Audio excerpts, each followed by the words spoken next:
சித்திரை திருவிழாவை முன்னிட்டு மதுரையில் தேர்தலை தள்ளி வைக்க கோரிய மனுவை சென்னை உயர்நீதிமன்றம் தள்ளுபடி செய்துள்ளது. இதுகுறித்து நமது செய்தியாளர் செந்தில்குட்டி தொலைபேசி வாயிலாக தரும் தகவல்களை பார்க்கலாம். செந்தில், சொல்லுங்க. இப்போ தேர்தலை தள்ளி வைக்க கோரிய மனு குறித்தும் அது தள்ளுபடி செய்யப்பட்ட காரணம் குறித்தும் விரிவா சொல்லுங்க.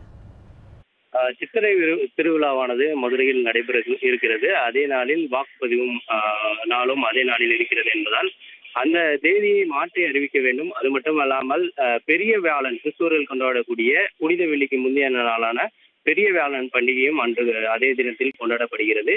எனவே கிறிஸ்துவ பள்ளிகளில் இருக்கக்கூடிய வாக்குச்சாவடிகளை மாற்றி அமைக்க வேண்டும் என்ற 2 கோரிக்கைகளை வைத்து மதுரையை சேர்ந்த பார்த்த சாரதி மற்றும் தமிழ்நாடு பிஷப் கவுன்சில், அது மட்டுமல்லாமல் கிறிஸ்துவ நல்லெண்ணெய் இயக்கம் உள்ளிட்ட 3 வழக்குகள் இந்த சென்னை உயர்நீதிமன்றத்தில் வழக்காக தொடரப்பட்டிருந்தது.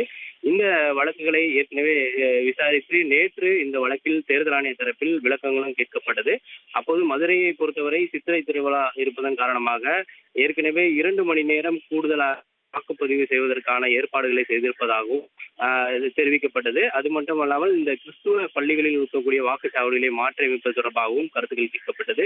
அப்போது தேர்தல் ஆணைய தரப்பில் அதாவது வாக்குச்சாவடிகள் மற்றும் கிறிஸ்துவ பள்ளிகளில் இருக்கக்கூடிய அந்த தேவாலயங்களை சென்று பிரார்த்தனை மேற்கொள்வதற்கு என்று பிரத்யேகமாக ஏற்பாடுகள், பாதுகாப்பு ஏற்பாடுகள், அது செல்லக்கூடிய வழிகள் அனைத்தையும் ஏற்படுத்தி தேர்தல் ஆணையம் கொடுக்கும். அதற்கான முழு ஒத்துழைப்பையும் தேர்தல் ஆணையம் வழங்கும் என்பதை நேற்று சென்னை உயர்நீதிமன்றத்தில் நீதிபதியின் முன்பாக தெரிவித்திருந்தார்கள்.